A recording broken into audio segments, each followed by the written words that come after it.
Hello everyone. So I wanted to take an opportunity to first thank all of you for your patience and flexibility. We've been hard at work over the summer developing reopening plans here for Skodak, and in just a few short weeks we're ready to open our doors to students once again. So we've received a lot of questions about optional remote instruction and remote instruction and the difference between the two, and so I wanted to just talk to you a little bit about that today.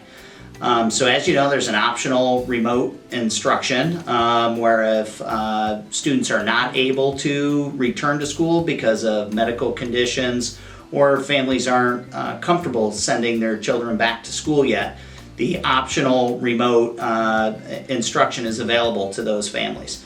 We've sent out surveys. We've got a pretty good handle on all of our students that have selected either the in-person or the optional remote model.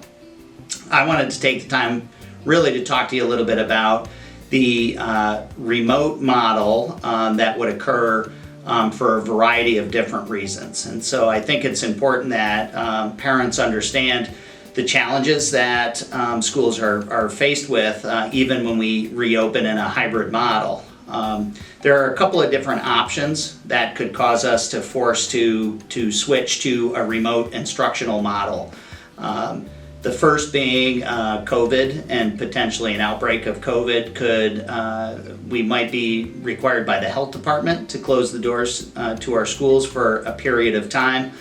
We need to be prepared to make that happen pretty quickly. There are a few other instances that might require us to flip to that remote instructional model as well. For instance, we have a very shallow and limited substitute pool. We are required by the New York State Department of Health, much like we're doing with our students, if any of our faculty members or staff members potentially have a symptom of COVID, they are not able to come to work until they get clearance from a doctor to return to work. If this happens, we might not be able to have proper supervision to cover all of our classes, and so we need to be ready and looking at the staffing issues that could potentially come about and be ready to switch to a remote instructional model as well.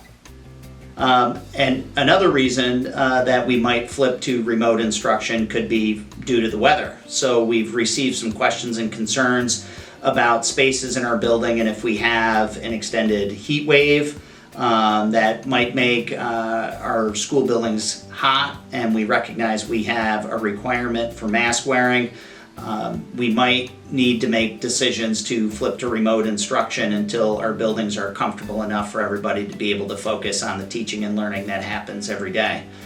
Same holds true in the wintertime. If we know there's a snowstorm coming, we might flip to a remote instructional model so that we can continue to move forward with instruction when bad weather may occur. So we just wanted to be clear that remote closure could be enacted if any of those different scenarios occur. We recognize that it's going to be an inconvenience for many of our families, and we recognize the problems that may cause. So we're trying to get some information out there so that you can be prepared to the best of your ability. And as always, if you have any questions, don't hesitate, reach out and let us know. We look forward to seeing all of our Wildcats back in school in just a few short weeks.